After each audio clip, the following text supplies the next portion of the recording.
चलिए शुरू करते हैं, स्टार्ट।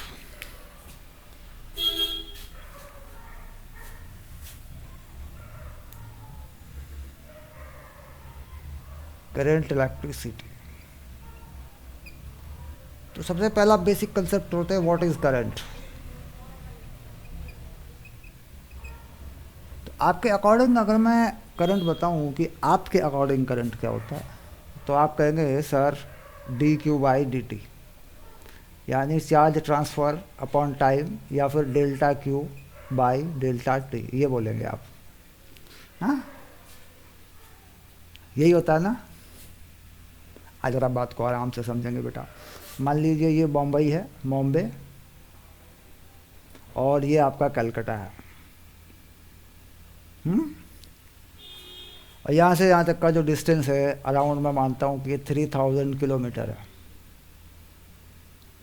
या इससे कुछ कम हो सकता है, इससे कुछ ज़्यादा भी हो सकता है। That's more less than around between 2 to 3 kilometre. 3000 metre दिखा दे, वो 3 किलोमीटर कर दिया मैंने, 3 किलोमीटर कर देता हूँ, मीटर में तो वही बनेगा ना, 3000 मीटर। अब यहाँ पर क्या किया कि मैंने मुंबई में एक बल्ब लगाया है, और स्विच जो मैंने लगाया है, मैं वायर लेके आया हूँ, वो मैंने लगाया है दिल्ली में, सॉरी कलकत्ता में।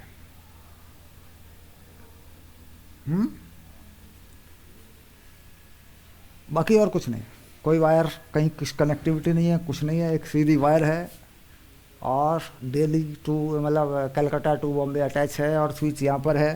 तो आपने स्विच को ऑन कर दिया, क्लियर। तो बल्ब जलने में कितना समय लगेगा?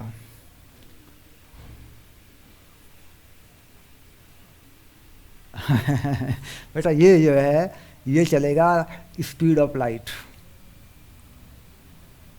स्पीड ऑफ लाइट से चलता है ये, ठीक है, क्योंकि ये रेडिएशन ट्रांसफ़र होता है। एटम टू एटम क्या ट्रांसफ़र होता है?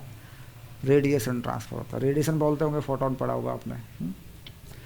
तो बेसिकली क्या है कि इसका कोई कैलकुलेशन नहीं होता। इसके बारे में आपको बता दूं मैं कि एक इलेक्ट्रॉन और एक पॉजिट्रॉन जब मिलते हैं तो ये बनाते हैं फोटोन। 2 फोटोन होते हैं बेटा, इसे बोलते हैं कंजर्वेशन ऑफ चार्ज। नेचर के अंदर केवल यही एक एग्जांपल है जो कंजर्वेशन ऑफ चार्ज पर है, इसके अलावा नेचर में कोई भी और नहीं है, ठीक है। तो स्टार्टिंग में क्या होता है कि रेडिएशन चलता है तो लाइट की स्पीड चलता है, तो अगर उसके अकॉर्डिंग देखें तो ये आपका जो है 0.01 सेकेंड के बाद आपका बल्ब जल जाएगा, ठीक। तो इसे कहते हैं करंट। जाहिर सी बात है कि इसमें टोटल चार्ज क्या रहता है? 0 रहता है। इलेक्ट्रोमैग्नेटिक रेडिएशन होता है ना, ये तो देखो कितना पॉजिटिव कितना ही नेगेटिव है ना। तो ये करंट होती है। तो जाहिर सी बात है कि करंट को कैलकुलेट नहीं किया जाता, और ना ही उसे कैलकुलेट करने की कोई ज़रूरत है, क्योंकि उसे बेसिक फिनोमिना है, उसे बोलते हैं करंट। अब जिस करंट की आप बात कर रहे हैं, ये वाली करंट, ठीक है, ये करंट है कैलकुलेशन करने के लिए। और इस करंट को क्या कहते हैं बेटा? इसे कहते हैं कन्वेंशनल करंट। क्या नाम है इसका? Conventional current. यानी जब भी बात होगी कन्वेंशनल करंट पर ही होगी, उसी को हम करंट कहेंगे। सोशल लैंग्वेज जो बनी है, जो हमने पढ़ाया जाता है, जो हमें बताया जाता है, हम उसे क्या कहते हैं? वो एक्चुअली करंट नहीं है, बल्कि कन्वेंशनल करंट है। और कैसे कैलकुलेट की जाती है? वो कितना चार्ज ट्रांसफ़र हुआ, कितने टाइम में हुआ, वो ऐसे कैलकुलेट की जाती है। और स्टैंडर्ड सिंबल क्या होता है? देखिए, कॉलम पर सेकंड हो जाएगा, और इसे नाम दिया एम्पियर के नाम से। तो हमारे पास ऐसा ही यूनिट सिस्टम के अंदर करंट को स्टैंडर्ड मानकर इसकी डायमेंशन को एम्पियर बनाया गया। तो हम चार्ज का डायमेंशन बनाते हैं। कितना बनेगा चार्ज का डायमेंशन? आई इंटू टी, ऐसे बना देते हैं। तो एम्पियर इंटू टाइम, ये बनाते हैं, ऐसे बनाते हैं चार्ज का डायमेंशन। क्यों? क्योंकि करंट को माना गया फंडामेंटल। करंट को फंडामेंटल क्यों माना गया? वो इसलिए नहीं माना गया कि ये कन्वेंशनल करंट है, वो इसलिए माना गया कि नेचर की जो फंडामेंटल प्रॉपर्टी है, रेडिएशन ट्रांसफ़र होता है, नेचर हमेशा रेडिएशन ट्रांसफ़र पर चलती है, तो इसीलिए इसको फंडामेंटल माना गया। हाँ, इसकी कैलकुलेशंस जो है वो charge, total charge upon total time lapsed उससे होगी। तो इसको इन्होंने क्या कहा, कन्वेंशनल करंट। कन्वेंशनल करंट यानी सुविधा के लिए, कन्वेंशन किसे बोलते हैं, फायदे के लिए, काम चलाने के लिए, है ना। तो अब ये बात समझ में आ चुकी है कि जिसको करंट कहा जा रहा है हकीकत में वो करंट नहीं है, बल्कि वो कन्वेंशनल करंट है। हम कन्वेंशनल करंट पर ही सारी कैलकुलेशन करते हैं, करंट पर हम कुछ नहीं करते। करंट में कुछ करने वाली बात भी नहीं है, क्योंकि वो रेडिएशन है। अगर करंट के अंदर चलने वाले इलेक्ट्रॉन को देखेंगे, जब हम इस यहाँ से पढ़ेंगे, इस करंट में इलेक्ट्रॉन मूव करते हैं, तो वो एक आएगी आपके पास ड्रिफ्ट वेलोसिटी जैसी कोई चीज़ आएगी, स्पीड आएगी, वो होती है mm/सेकंड में। अगर mm/सेकंड में इलेक्ट्रॉन कलकत्ता से बॉम्बे जाएंगे तो कितने दिनों में जाएंगे हैगा कि नहीं। हाँ, तो इसका मतलब यही होता है कि जो करंट होती है वो स्टार्टिंग में होती है, रेडिएशन लेवल पे होती है। उसके बाद जब हम निकालते हैं यहाँ पर कन्वेंशनल करंट की जब बात करते हैं, तो उसमें ड्रिफ्ट स्पीड जैसी कोई चीज़ आती है जिससे इलेक्ट्रॉन मूव करते हैं कंडक्टर के अंदर। ठीक है, अब इस फिनोमेना को थोड़ा समझेंगे आप, बेसिक फिनोमेना को, कि कंडक्टर के अंदर दरअसल इलेक्ट्रॉन किस तरीके से क्यों मूव करते हैं, उसकी वजह क्या, कारण क्या, रीज़न क्या उसका। ठीक है, स्क्रीनशॉट लगते चलें बेटा, नोट करने में टाइम लगता। हाँ, स्क्रीनशॉट बेटर होता है, बाद में नोट्स बना दिया करते हैं उसका।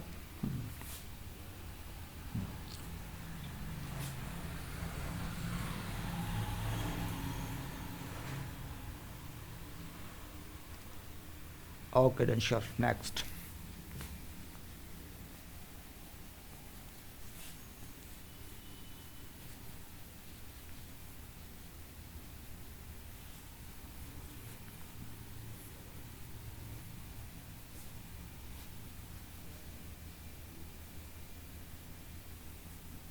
तो मैं यहाँ कोई एक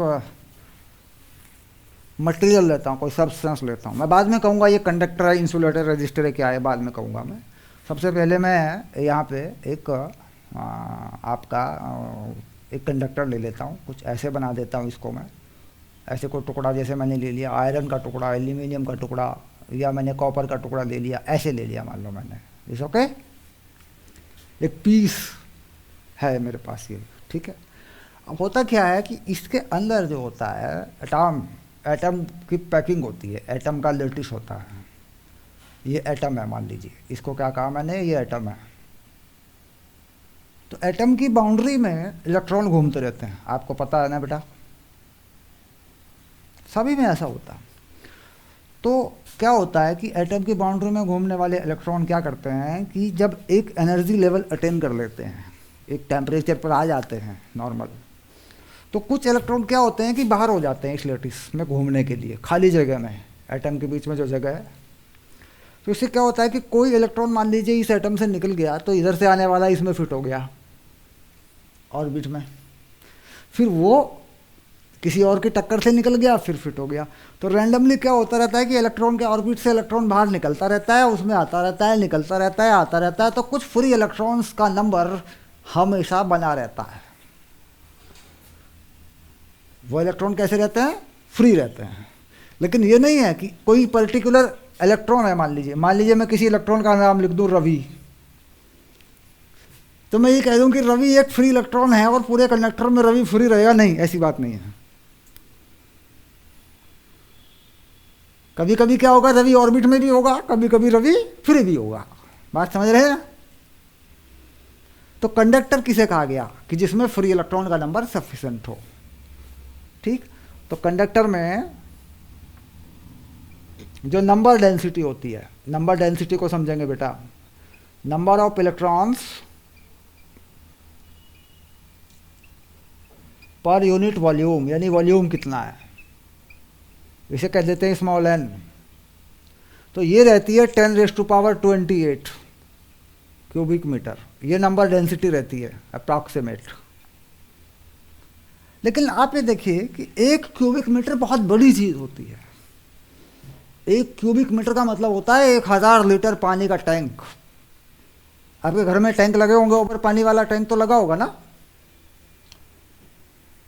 हाँ, तो नॉर्मली 500 लीटर का या 1000 लीटर का टैंक लगा होता है, तो बड़ा इतना बड़ा हो जाता है। एक क्यूबिक मीटर का मतलब 1 मीटर लंबा, 1 लेंथ वाला, 1 मीटर विड्थ वाला, 1 मीटर हाइट वाला, है ना। तो उसमें नॉर्मली कंडक्शन इलेक्ट्रॉन की संख्या का नंबर जो है वो 10⁻28 होता है। तो ये इलेक्ट्रॉन अप्रॉक्सीमेटली ये फ्री इलेक्ट्रॉन होते हैं।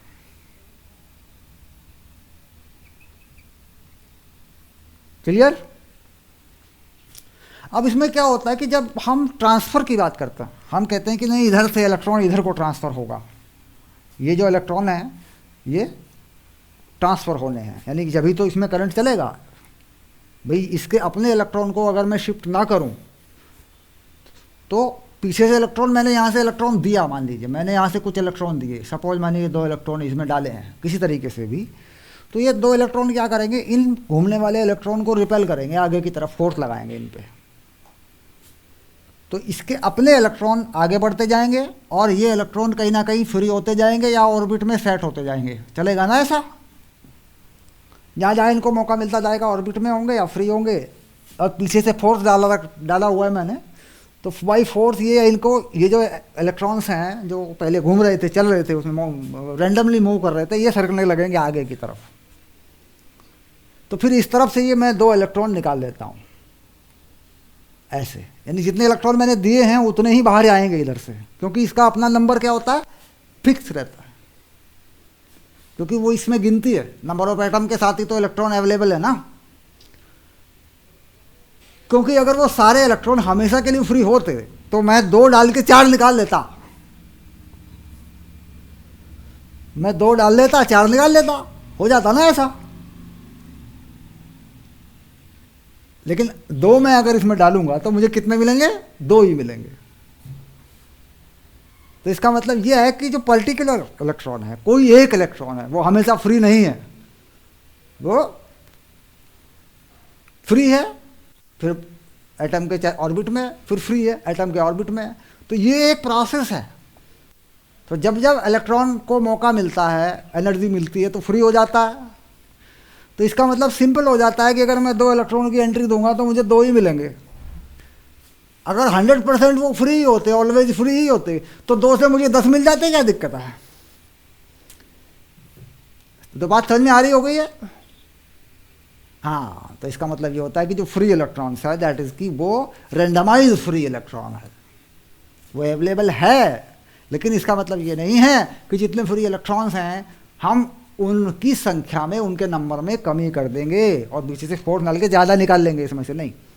जितने हम देंगे उतने ही ये देगा आगे, क्योंकि इसका सेटअप क्या है, इलेक्ट्रॉन का ऑर्बिट में आना जाना लगा रहता है। अब इसके बाद इलेक्ट्रॉन की जो मोशन है, यहाँ पर अपनी मोशन जो रैंडम मोशन है, ठीक है, किसी इलेक्ट्रॉन की रैंडम मोशन है, तो बेटा इसमें इलेक्ट्रॉन जो है वो घूम रहा होता है लगभग 200 मीटर पर सेकंड से। यानी जो फ्री इलेक्ट्रॉन लेटिस में घूमता है, मर्जी से, आज़ादी से घूमता है, वो किससे घूमता है, 200 मीटर पर सेकंड से। तो 200 मीटर पर सेकंड से मर्जी से घूमने वाले इलेक्ट्रॉन को किसी एक डायरेक्शन में शिफ्ट करना मुश्किल होता है, डिफिकल्ट होता है। कोई चीज़ मान लीजिए रेस्ट पर है, उसे शिफ्ट करना आसान है, लेकिन कुछ चीज़ें घूम रही हैं आपस में ही, तो उन्हें सरकाना, शिफ्ट करना या डिस्प्लेस करना मुश्किल है। जैसे मैं कहूँ कि हम हवा में चल रहे हैं तो ये इजी है, क्योंकि हवा का अपना कोई रेजिस्टेंस नहीं है, अपना सिस्टम नहीं है। अब मैं कहूँ नहीं पानी के अंदर हम लोग चल रहे हैं, तो पानी के अंदर चलने में हमें दिक्कत तो होगी, परेशानी आएगी पानी में, क्योंकि पानी का अपना एक सिस्टम है। पानी अपने अंदर से चल रहा होगा, बह रहा होगा, कुछ भी हो रहा होगा, तो हर जगह अड़चन होगी। तो कुल मिला के इलेक्ट्रॉन जब अपनी मर्जी से 200 मीटर पर सेकंड से रैंडम घूम रहा है, इसे बोलते हैं बेटा थर्मल स्पीड। क्या बोलते हैं इसको? थर्मल स्पीड, यानी टेम्परेचर के साथ जुड़ी हुई स्पीड है। एनर्जी बढ़ा दी तो ये बढ़ जाएगी, और ये बढ़ जाएगी तो और सरकाना मुश्किल हो जाएगा। अपनी मर्जी से कोई चीज़ मोशन में हो और मैं उसे किसी खास एक स्पेसिफाइड डायरेक्शन में शिफ्ट करूं तो मुश्किल हो जाएगा, क्योंकि वो जाना नहीं चाहेगी। वो, उसके पास अपना एक मोमेंटम है, उसके पास हमेशा क्या है, अपना एक लीनियर मोमेंटम है, और लीनियर मोमेंटम आप जानते हैं वेक्टर क्वांटिटी है, और लीनियर मोमेंटम वेक्टर क्वांटिटी है तो वेक्टर क्वांटिटी उसके साथ रहती है, उसके साथ इनर्शिया रहता है, मास रहता है उसका, उसके पास।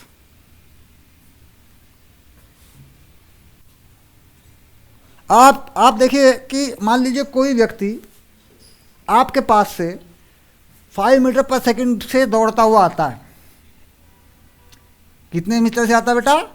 5 मीटर पर सेकंड से दौड़ते हुआ आ रहा है, आपके पास से गुजरता है, आप यहाँ हैं, आप रेस्ट पर हैं, क्लियर? तो आप इसे उस तरफ को दूसरी डायरेक्शन में धक्का देते हैं, पुश कर देते हैं। आप सोचते हैं कि ये परे गिर जाएगा, ये 5 मीटर से आ रहा, मैं इसे यूँ पुश कर दूंगी तो उस तरफ गिर जाएगा, है ना? तो नहीं गिरेगा।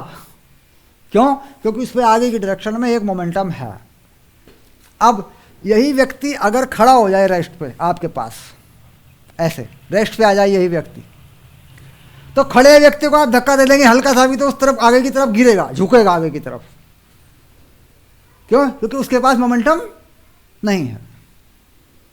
तो इस चीज़ को समझना ज़रूरी होता है कि पहले से इलेक्ट्रॉन चूंकि एक अच्छी स्पीड से, एक हाई स्पीड से घूम रहा होता है, चल रहे होते हैं, तो उन्हें सरकाना मुश्किल होता है, उन्हें शिफ्ट करना, उन्हें खिसकाना, ऐसा बोल देते हैं, मुश्किल होता है। अब आती है बात की जो एटम के ऑर्बिट में इलेक्ट्रॉन घूमता है, ऑर्बिट में, ऑर्बिट वाला इलेक्ट्रॉन जो घूमता है ना, जो बार बार फ्री होता है ऑर्बिट में आता है, फ्री होता है ऑर्बिट में आता है, उसकी स्पीड कितनी रहती है? तो बेटा इसकी स्पीड जो रहती है वो रहती है 10⁻⁶ मीटर पर सेकेंड। ऑर्बिट के इलेक्ट्रॉन की स्पीड कितनी है?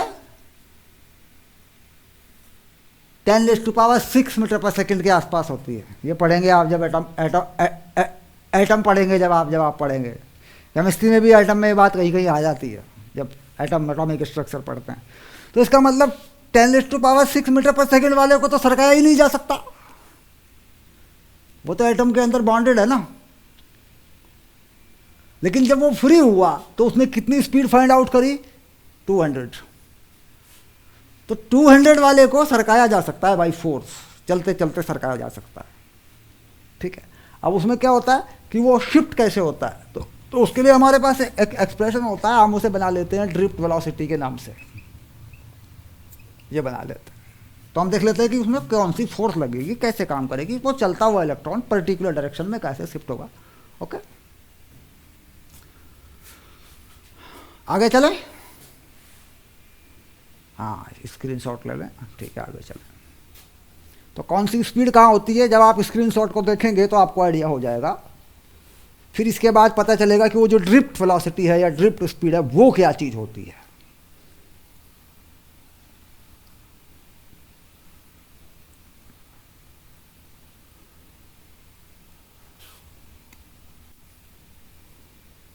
चलिए बेसिक बात करते हैं आप।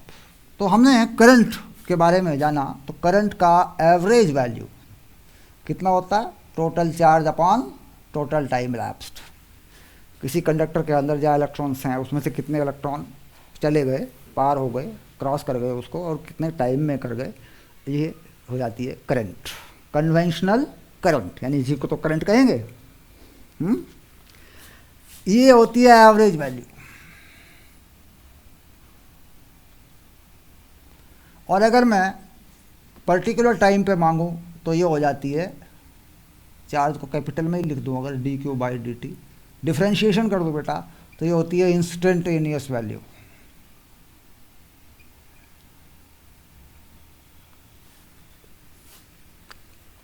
तो ये जो डेफिनेशन है, ये वाली जो चीज़ है, ये तो पढ़ी होगी पहले 10th में।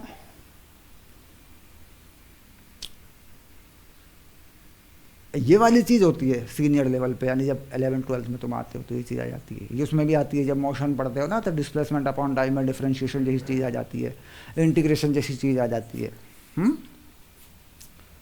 तो सबसे पहले अगर मैं इसी की बात कर लूँ तो इसका एग्जाम्पल कैसा हो सकता है? 10⁻19 electrons pass through a wire in 5 seconds. Find value of current. अब ये क्वेश्चन कैसे होगा आप जरा सोचिए.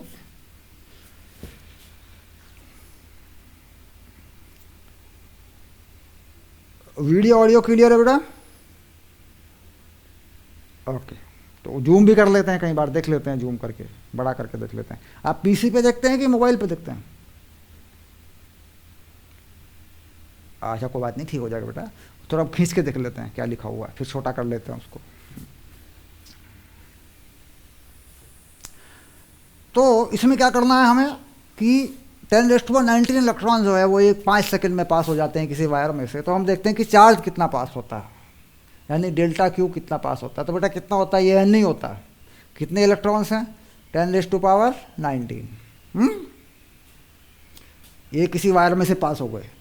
और चार्ज कितना होता है इलेक्ट्रॉन के ऊपर? ये होता है 1.6 10⁻⁻19.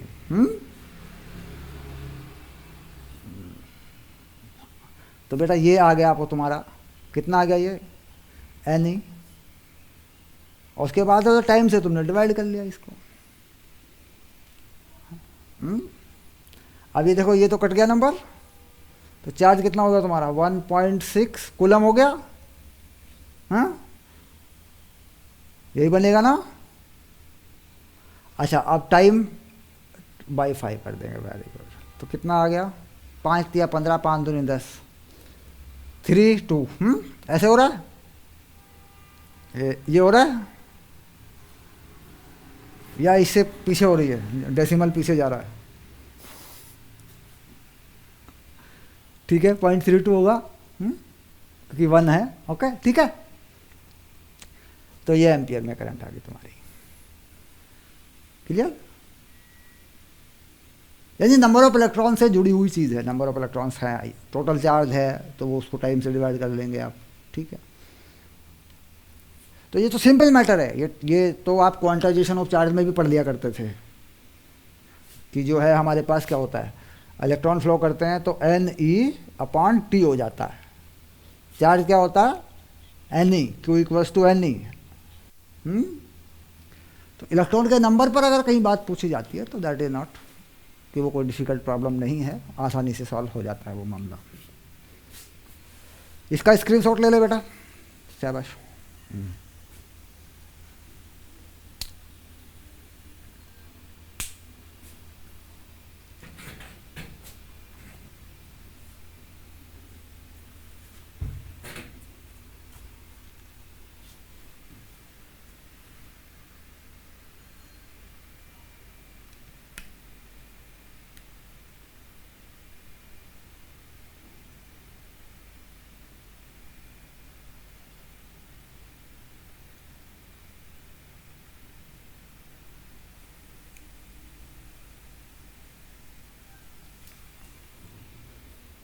आगे चलें. शाबाश, वेरी गुड. तो अब बात करते हैं कि जो कंसेप्ट है, बेसिक कंसेप्ट है, यानी जो यूज होता है, जो काम आता है बोर्ड में हो या कंपटीशन वगैरह में हो. क्या आप तो PCM में है ना, आपकी तो मैथ की भी तो क्लास होनी है बेटा. PCM भी, अच्छा बायो भी है. ठीक है, तो ये बड़ा मुश्किल हो जाता है 4 सब्जेक्ट कवर करना, डिफिकल्ट जॉब रहता है बेटा. चलिए, तो यहाँ पर हमने कहा charge flying through any conductor. Charge flying through any conductor. Charge flying through any, wire लिख देते हैं बेटा, है ना, ऐसे लिख दे wire. Depend on time. Depend on time. Time किस में है? सेकंड में. तो चार्ज को लिखा इन्होंने कुछ इस तरीके से, T³ - T². कूलम में लिखा और T को किस में लिया? सेकंड में. क्लियर? तो कह रहा find value of current at T = 2 second. ये पहला क्वेश्चन. दूसरा question, find value of average current. तो टाइम इंटरवल देना पड़ेगा, बिटवीन टाइम इंटरवल T1 देता हूँ बेटा 2 सेकेंड और T2 देता हूँ 5 सेकेंड। रिप्रेजेंट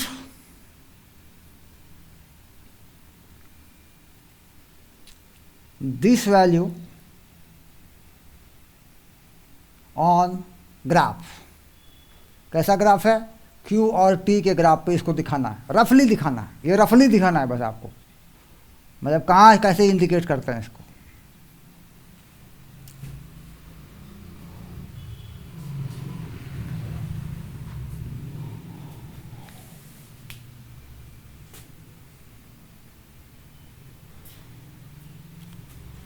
सॉल्व करें, चलिए सॉल्व करते हैं, देखते हैं कैसे होगा इसका सॉल्यूशन। तो सबसे पहली चीज़ क्या पूछी है? Value of current. It means ये क्या चाह रहा है? ये चाह रहा है कि जो इसका पर्टिकुलर टाइम पर वैल्यू है करंट, यानी इंस्टेंटेनियस वैल्यू है, उसकी बात ये कर रहा है। तो पहले सॉल्यूशन में क्या हो रहा है? ये कह रहा है dQ/dt बताइए। डिफरेंशिएशन करेंगे बेटा इस नंबर पे, तो डिफरेंशिएशन करना जानते हैं, सिंपल हो जाता है, पीसीएम वाले हैं आप तो ये t की पावर कितनी है? 3, तो 3t² - 2t, ये बना। पक्का कंफर्म करें, क्योंकि पावर क्या होती है डिफरेंशिएशन में? पावर मान लो n है तो d/dt कर देता हूँ, तो n मल्टीप्लाई में और ये पावर कम हो जाती है। ये डिफरेंशिएशन वाला फंडा होता है, सिंपल सी बात है, कोई मुश्किल नहीं। इसके बाद यहाँ कितने टाइम पे मांगा इसको? 2 सेकंड पे, तो 2 इसमें डालेंगे बेटा ऐसे, तो कितना वैल्यू बन रहा है? देखो 12 - 4, 2 to the 4, 3 × 12 - 4, तो कितना बन रहा है? ये 8 एम्पियर हो रहा है। ये बेटा आंसर हो गया, पहले क्वेश्चन का आंसर हो गया ये।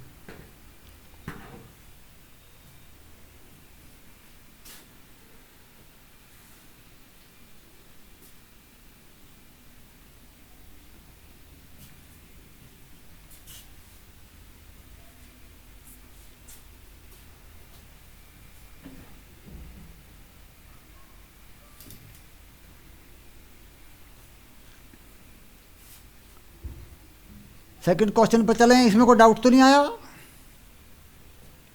यहाँ तक बात समझ में आ रही, मतलब मैथमेटिकल अप्रोच हो पा रहा है, ठीक है आपका। चलिए सेकंड क्वेश्चन देखिए, ये कह रहा है एवरेज वैल्यू 2 सेकंड और 5 सेकंड, 2 सेकंड और 5 सेकंड के बीच का एवरेज वैल्यू। तो एवरेज वैल्यू में किसकी ज़रूरत पड़ेगी? टाइम चार्ज की ज़रूरत पड़ेगी, क्योंकि ये वैल्यू क्या होती है? आई एवरेज क्या होता है बेटा? ΔQ/ΔT, यानी मुझे चार्ज चाहिएगा Q 5 सेकंड पर और Q 2 सेकंड पर, और नीचे मुझे टाइम इंटरवल चाहिएगा 5 - 2। कंफर्म? हाँ, तो मैं चार्ज देखता हूँ पहले, 5 सेकंड पर कितना बनेगा मेरा। तो यहाँ से 5 सेकंड डालूंगा पहले इसमें मैं, t³ - t² में पहले क्या डालूंगा बेटा? 5, फिर t³ - t² में क्या डालूंगा? 2, और फिर 5 - 2 करूँगा। तो यहाँ पे डाल देता हूँ मैं 5 पहले, तो ये 125 - 25, तो ये हो गया पूरा तेरा 100 माइनस, यहाँ 8 - 4, देख 2 डालेगा ना तो 8 बनेगा और ये 4 बनेगा, तो 8 - 4 कितना हो गया? 4 हो गया, और नीचे टाइम इंटरवल 3 हो गया, तो वैल्यू आ गई 96/3, ये हो गया 32 एम्पियर।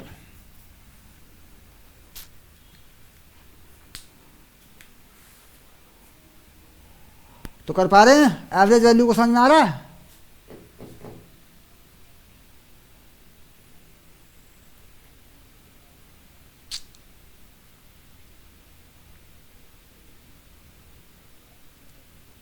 हाँ, मतलब बात समझ में आ रही है।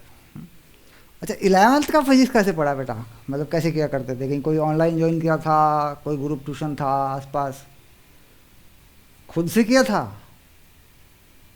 नहीं, इसका बेसिक रीज़न क्या रहा? कोई मतलब अच्छा ट्यूटर नहीं मिला, या ऐसा हो रहा था कि भाई खुद कवर कर सकते हैं?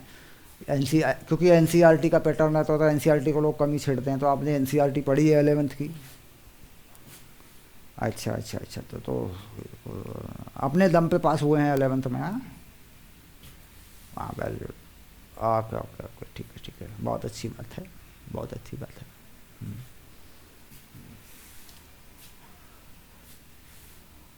चलिए अब आगे देखते हैं। ये कहता है इसको रिप्रेजेंट करके दिखा दिया आप रफली मुझे ग्राफ के ऊपर, कि ये चीज़ ग्राफ पे कैसे दिखती है।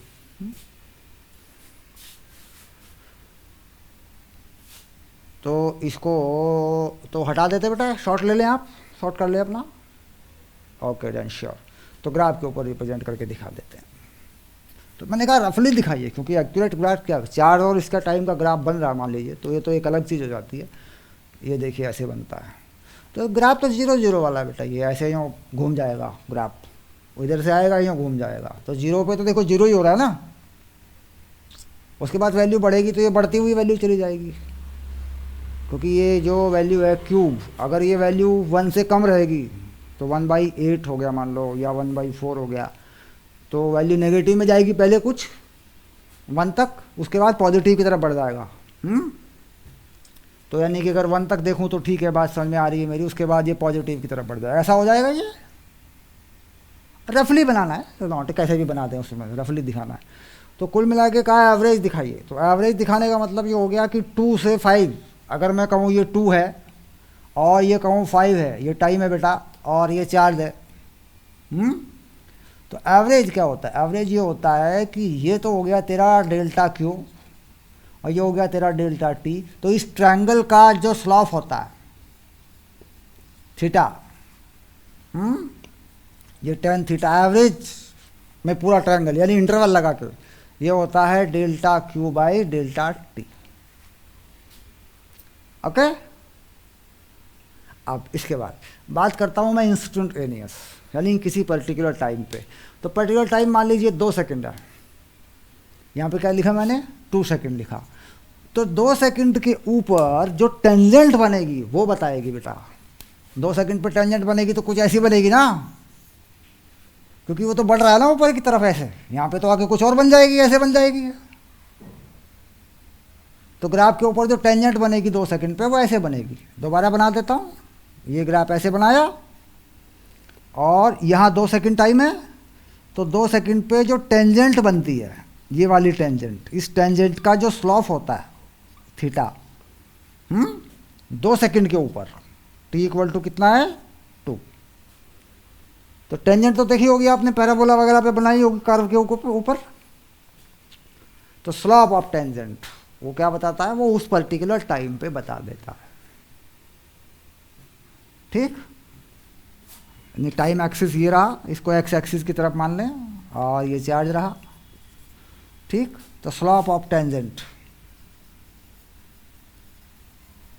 ये बन जाता है तेरा इंस्टेंटेनियस वैल्यू, यानी करंट का घटना बढ़ना। अब जैसे मैं एक रफली ग्राफ बना दूं, ऐसे एवरेज कोई ग्राफ बना दूं, ऐसे बना दूं मैं, ये मैं चार्ज बना दूं और ये टाइम बता दूं ऐसे। तो मैंने क्या किया बेटा, ये यूँ करके यूँ बना दिया इसको। तो पहले मैं क्या देख रहा हूँ कि एंगल घट रहा है, देख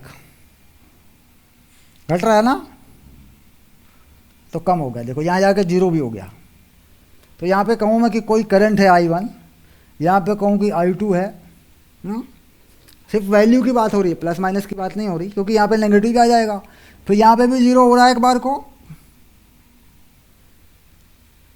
और यहाँ पे भी फिर बढ़ रहा है ऐसे, टेंजेंट देखी जाए तो बढ़ रहा है। क्लियर? तो फिर मैंने ये पॉइंट लिया, देखो I1, और ये पॉइंट लिया मैंने I4। तो I1 पे स्लॉप ज़्यादा है, I1 पे स्लॉप ज़्यादा है। तो सबसे बड़ा करंट कौन सा हो गया? I1 हो गया। उसके बाद I4 पे स्लॉप है लेकिन कम है, तो उसके बाद कौन सा हो गया? I4, I2 और I3 पे 0 पे कट मारा है मैंने, जहाँ से ग्राफ घूम रहा है, ठीक। तो ये कितना हो गया, I2 इक्वल टू I3, क्यों, ये तो 0 है दोनों। तो इस तरीके से ग्राफ का स्लॉप देख के बताया जा सकता है चार्ज और टाइम का, कि कहाँ पे करंट बढ़ी होगी, कहाँ पे करंट घटी होगी।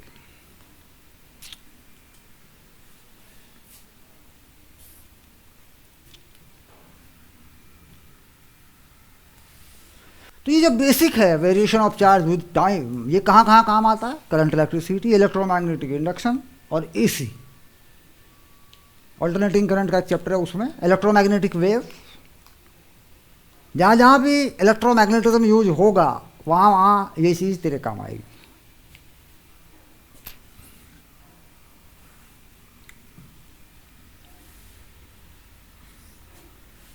स्क्रीनशॉट हो गया, चलें, शाबाश, आगे बढ़ते हैं, वेरी गुड।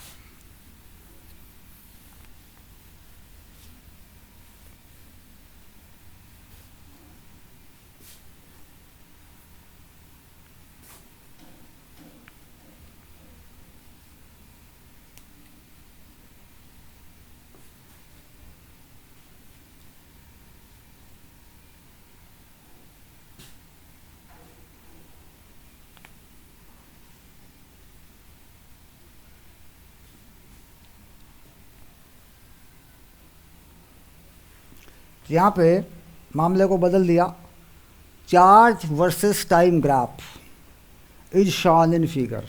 क्या बोल रहा है ये, कि Q versus time graph is shown in figure, और फिगर बता रहा है, ये चार्ज कह रहा है, ये टाइम कह रहा है, ऐसे। और ये कह रहा है कि साहब इस तरीके से कुछ कट है हमारे पास, ये 1 सेकंड का कट है, ये 2 सेकंड वाला 2 सेकंड का है, और ये 3 सेकंड का है। और यहाँ पर हमारे पास चार्ज है 5 कूलम। कहता है ये ऐसे गया, ये ऐसे गया, ये ऐसे गया। क्लियर? हाँ, तो सवाल पूछे जाएंगे। पहला question, find current at t equals to 0.5 second, t equals to 1.5 second, t equals to 2.5 second. ठीक है, इस पे करंट बतानी है। पहला क्वेश्चन तो ये है।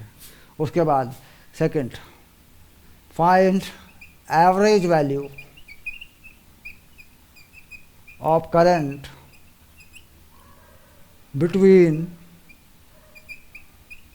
time 0 to 1 second, 1 to 2 second, 2 to 3 second, 1 to 3 second। समझ रहे हैं बात को?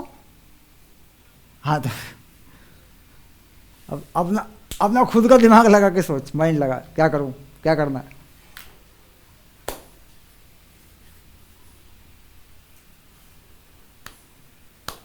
मतलब ऐसा कुछ ज़्यादा सोचने का सवाल नहीं है। अगर बात समझ में आ रखी है तो साफ साफ देखिएगा, delta Q by delta T कहाँ कितना है, क्या है।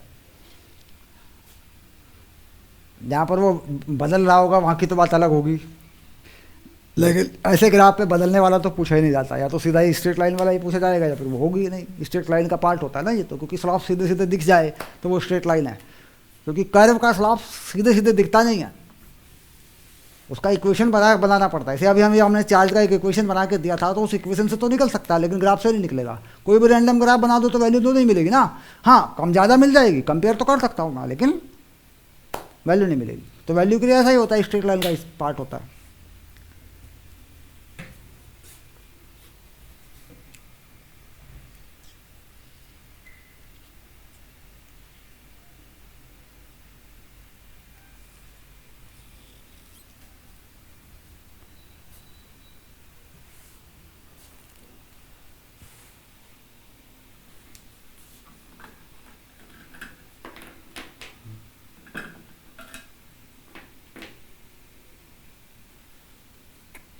हाँ, अभी तो सिखाया जा रहा है बेटा, 0 to 1 या पहले ले लें 0.5, तो 0.5 कहाँ पड़ेगा, यहाँ पड़ेगा। तो यहाँ पे एंगल क्या होगा, बस ये देखना है तुझे। तो यहाँ पे तो एंगल वही है जो इस लाइन का एंगल है, ये वाला। तो कितना एंगल है, ये हो गई हाइट, ये हो गया बेस। ये ट्रायंगल बना लिया बस, और क्या करें, कोई सा भी ट्रायंगल बना ले, क्या फर्क पड़ना है भाई। अगर मैं इसे आधा करूँगा, टाइम भी आधा कर दूंगा यहाँ पर, तो पूरा ट्रायंगल ही है ना मेरे पास, तो सेम स्लॉप पे। तो ये एंगल थीटा, यानी ये पूरा क्या बन गया, 0 से 1 तक यही है ना। हाँ, तो 0.5 पे यही होगा एक्चुअली। वो 0 पे यही है ये नहीं मैं कह सकता, पूरा 5 पे यही है ये भी नहीं कह सकता मैं, क्योंकि 5 पे चेंज हो रहा है। लेकिन 0 से 1 के बीच में तो यही है। तो मैं यहाँ 0.5 कर दूँ, 6 कर दूँ, 7 कर दूँ, 0 और 1 ना करूँ बस, तो स्लॉप तो यही रहेगा ना, एंगल तो यही रहेगा। देख, सोच के देख जरा। यहाँ पे देखूंगा तब भी एंगल यही रहेगा, यहाँ पे देखूंगा तब भी यही रहेगा।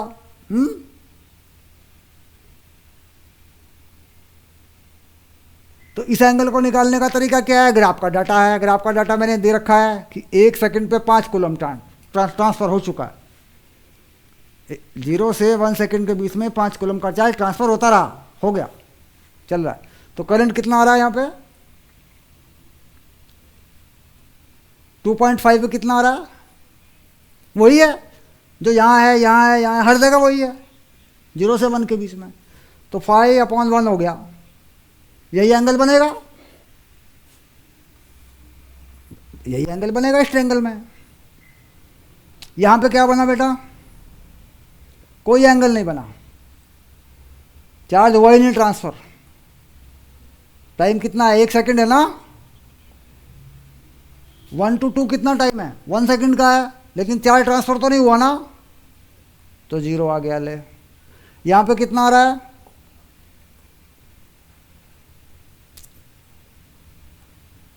यहाँ पे माइनस माइनस माइनस 5 कूलम से 0 पे आ गया,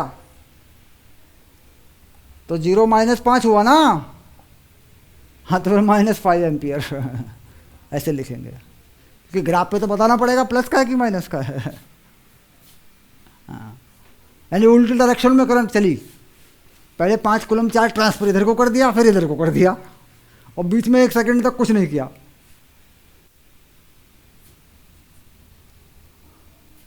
तो क्लियर हो गया डाटा।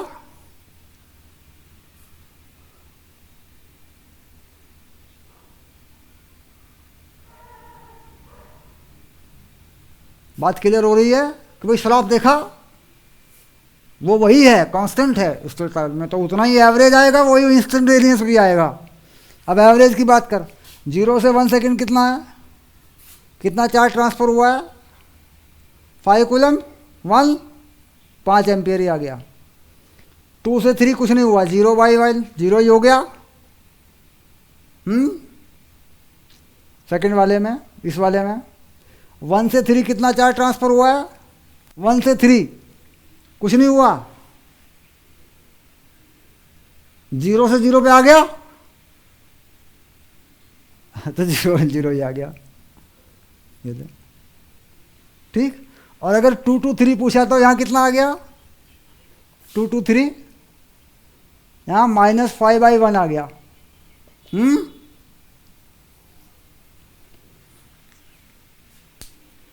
तो यानी अगर स्ट्रेट लाइन में है तो उस टाइम इंटरवल के बीच का एवरेज वही आता है जो उस टाइम इंटरवल में होता है।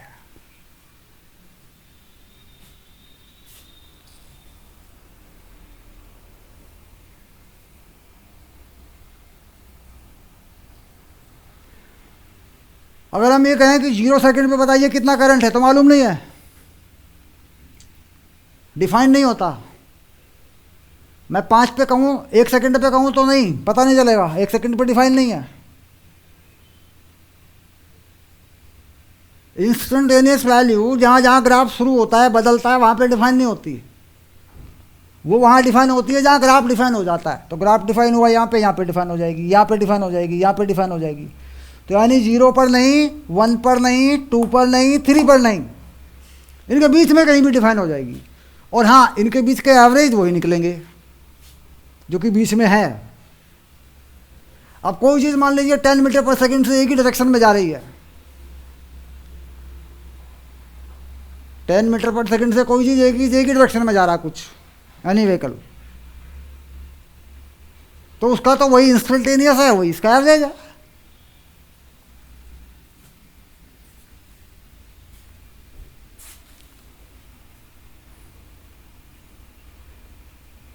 तो क्लियर हो रहा है, समझ में आ रही है बात?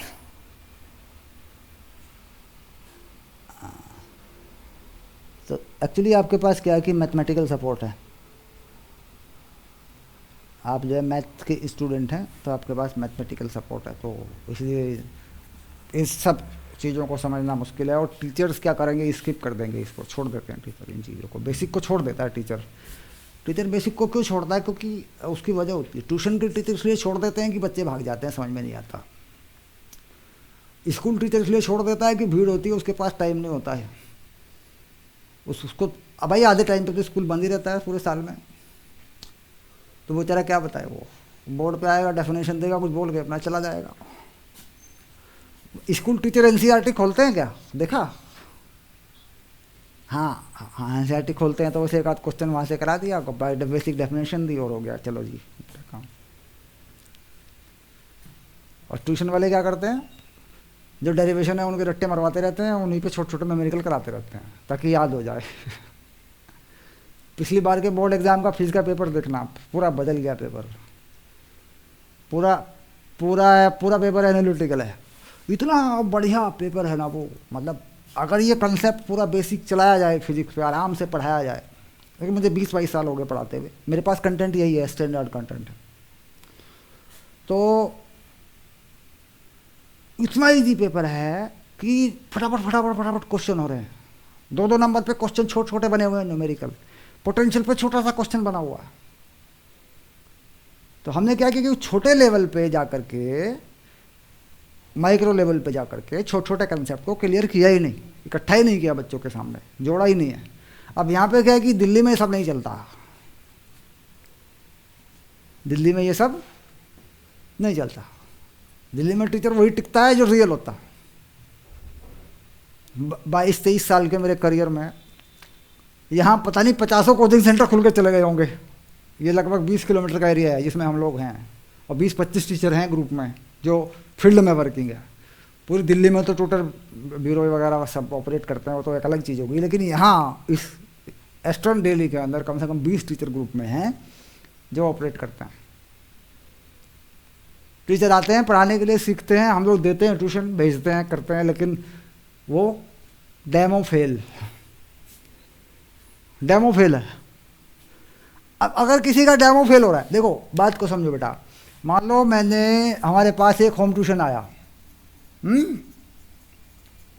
तो हमने यहाँ पे क्या कि होम ट्यूशन की फीस बड़ी बढ़िया है, 800 रुपये से 1200 रुपये, 1500 रुपये आप डिमांड कर दें, 2000 रुपये आप डिमांड कर दें तो भी मिल जाती है अलग अलग एरिया में 1 घंटे की। हाँ ये है यहाँ का एरिया, मतलब अगर साउथ दिल्ली की तरफ थोड़ा टीचर भेज दें तो वहाँ पे ये अमाउंट भी मिल जाता है, सिर्फ एक घंटे का। 1 घंटा वर्किंग में रहेंगे तो कितनी क्लास हो जाएगी, 1 आवर 10 मिनट की क्लास हो जाती है आपकी बस। भाई 10 मिनट में चाय वाय पियोगे आप तो इतना बनेगा ना बच्चे का। तो इसमें क्या बच्चा डाउट पूछे, बेसिक क्लियर करवाए, that is your whole responsibility, आपकी पूरी जिम्मेदारी है। माता पिता को आपको पूरा एकदम से डन करना पड़ेगा कि ये बच्चा इतने लेवल पर है, इतने मार्क्स इसके आने वाले हैं, सब कुछ श्योर करना पड़ेगा आपको। अब मैंने किसी बच्चे को कमिटमेंट कर दिया कि बेटा 50 to 60 तेरे आ जाएंगे 70 में से, है ना, तो पेपर कैसा भी आए ये कमिटमेंट पूरा करना पड़ेगा मुझे। तो यहाँ पे क्या होता है कि 2 साल टीचर आते हैं, रहते हैं और सड़क लेते हैं।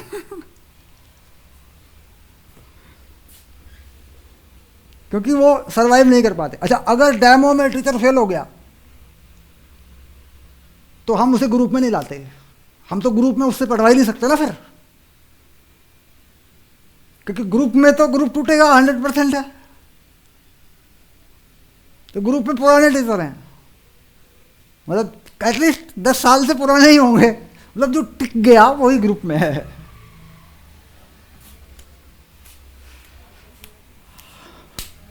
तो आज का जो कॉन्सेप्ट था ये समझ में आएगा कितना मामला। और इसमें मैंने डिफरेंशिएशन को यूज़ किया है, अगली क्लास में मैं इंटीग्रेशन को यूज करूँगा।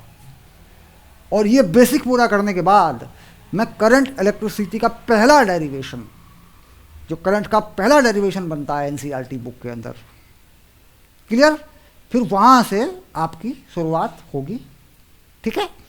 उसके बाद फिर असाइनमेंट शीट आपको मैं अभी भेज दूंगा, आजकल में निकलेगी तो मैं वो भेज दूंगा, तो उसको धीरे धीरे साथ साथ में करते रहना है। रूल क्या है, फंडा क्या है, कैसे काम करना है वो मैं बता देता हूँ आपको। कि जैसे चैप्टर कंप्लीट हो जाता है,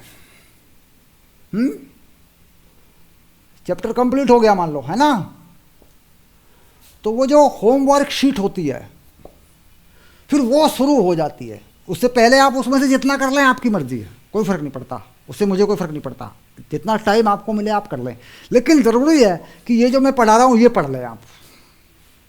होमवर्क शीट आप कितनी भी कर लें कोई फ़र्क नहीं पड़ता। जैसे ये चैप्टर ख़त्म होगा उस समय होमवर्क शीट स्टार्ट हो जाएगी, ईमानदारी से बात ये है। तो जब तक इससे अगला चैप्टर ख़त्म होगा तब तक इस चैप्टर की होमवर्क शीट पूरी हो जानी चाहिए। बात को समझ रहे हैं? हाँ, मतलब इंटरलिंकिंग कुछ ऐसी रहेगी कि इस चैप्टर की होमवर्क शीट तब चलेगी जब दूसरे इससे आगे वाले चैप्टर की थ्योरी हम पढ़ा रहे हो। उससे पहले आपको ये चीज़ करनी है जो क्लास में दिया जाएगा, और वही होमवर्क शीट जो आपको भेजी जाएगी उसमें से कुछ क्वेश्चन बनेंगे आपसे, तो वो बनाते हुए चलना है आपको। क्लियर? हाँ, और एक एनसीईआरटी के एग्जाम्पल हो या क्वेश्चन हो, सारे करवाते हैं 100%। एक एक क्वेश्चन एनसीईआरटी का करवाया जाएगा। उसके बाद एनसीईआरटी के क्वेश्चन के बेस पर अगर कोई क्वेश्चन बन रहा है तो वो भी क्लास में यही कराऊंगा मैं। ये तो एनसीईआरटी मैटर हो गया। क्लियर? हाँ, बाकी जो बेसिक थ्योरी है जैसे ये मैंने बताई वो सारी चीज़ें जो कंटेंट में होती है वो होती है, कोई दिक्कत वाली बात नहीं। हफ्ते में 3 क्लास आपकी फिजिक्स की होनी है, 3 मैथ की होनी है, ठीक है। उसका टाइम जो भी शेड्यूल होंगे, सिस्टम होंगे, वो आपको पहुँचेंगे। टाइम तो सारे कंफर्टेबल हैं आपके पास? हाँ ठीक है, वो अलाइनमेंट हो जाती है ग्रुप के साथ में, ठीक है।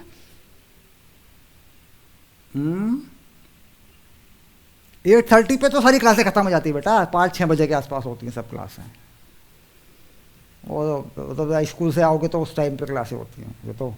ये जो क्लास एक्स्ट्रा क्लास होती है ये तो आप रात में कभी भी कर लें, दिन में कभी कर लें, स्कूल की छुट्टी होगी। हाँ, तो इसका टाइम लेके अपनी एक्स्ट्रा क्लास कर लें। यानी जैसे इलेक्ट्रोस्टैटिक्स को चेक करना है तो इस चैप्टर को बना लेते हैं पहले, थोड़ा ठीक कर लेते हैं इसको, फिर इलेक्ट्रोस्टैटिक्स को उस एक्स्ट्रा क्लास में चेक कर देंगे, ठीक है। Okay done. अच्छा, मैथ में क्या छूट गया? मैथ में कहाँ पहुँचे हुए हैं?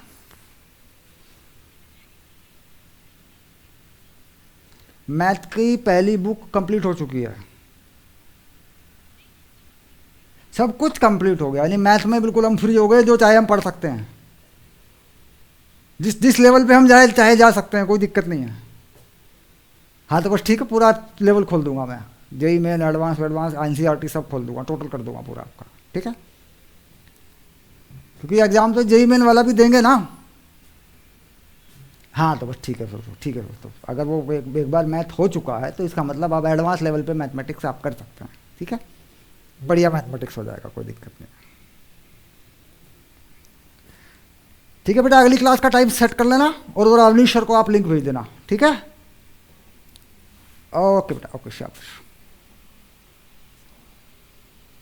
और आज की क्लास में कोई रिव्यू रहा हो, स्पीड ज़्यादा रही हो मेरी लिखने का, थोड़ा तरीका दिल्ली के स्टाइल में रहता है ना हमारा तो वो आप अवनीश सर को बताएंगे। ऐसा हो जाता है ना कि भाई सर ने तेज़ी से पढ़ाया है ना, तो will taken down the speed, तो स्पीड को कम किया जाएगा, बैलेंस किया जाएगा, आपके साथ बैलेंस कर दिया जाएगा उसको। क्योंकि ये लेक्चर वैसे ही हो रहा है जैसे हम नॉर्मली पढ़ाते हैं यहाँ पे, तो हो सकता है वहाँ आपके एरिया में कुछ अपने तरीके से बच्चे पढ़ते होंगे, है ना।